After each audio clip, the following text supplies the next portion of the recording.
Telugu taste బడ్స్కి స్వాగతం. ఈరోజు మనం వెజిటబుల్ శాండ్విచ్ ఎలా చేసుకోవాలో నేర్చుకుందాం.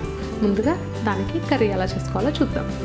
దానికి ముందుగా ప్యాన్ తీసుకొని అందులో కొంచెం ఆయిల్ యాడ్ చేసుకోండి.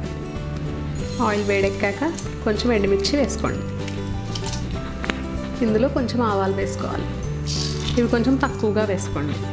కొంచెం జీలకర్ర వేసుకోండి. కొంచెం శనగపప్పు వేసుకోవాలి. వీటిని ఇప్పుడు కొంచెం ఫ్రై చేసుకోండి. తర్వాత కొంచెం మినపప్పు కూడా వేసుకోవాలి. దీంట్లో కొంచెం జీడిపప్పు కూడా వేసుకోండి. వీటిని బాగా ఫ్రై చేసుకోవాలి. ఇవి కొంచెం వేగిన తర్వాత కట్ చేసి పెట్టుకున్న ఆనియన్స్ యాడ్ చేసుకోండి. కొంచెం పచ్చిమిర్చి కూడా వేసుకోండి. ఆనియన్స్ ఇలా పెద్ద ముక్కలుగా కట్ చేసుకోండి. దీంట్లో కొంచెం సాల్ట్ వేసుకోవాలి. నెక్స్ట్ కొంచెం పసుపు వేసుకోండి.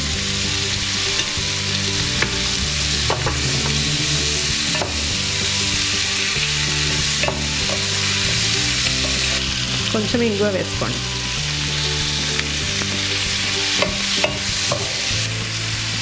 తర్వాత కొంచెం కరివేపాకు కూడా వేసుకోండి.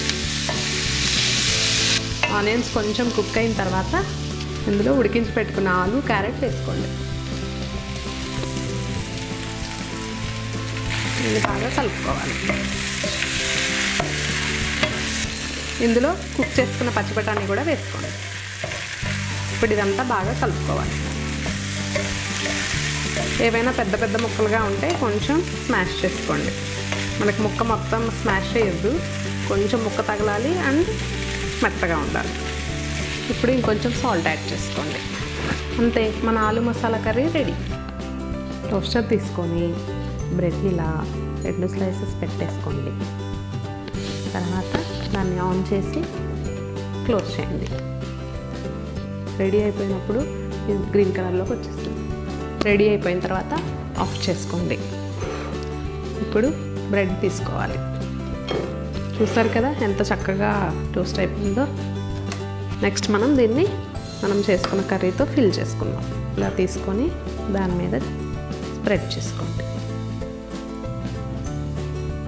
చిన్నపిల్లలు డైరెక్ట్గా మీరు బ్రెడ్ ఇస్తే అంత ఇష్టంగా తినరు.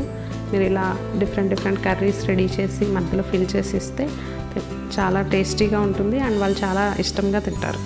ఈ స్లైస్తో ఇలా దీన్ని క్లోజ్ చేసేయండి.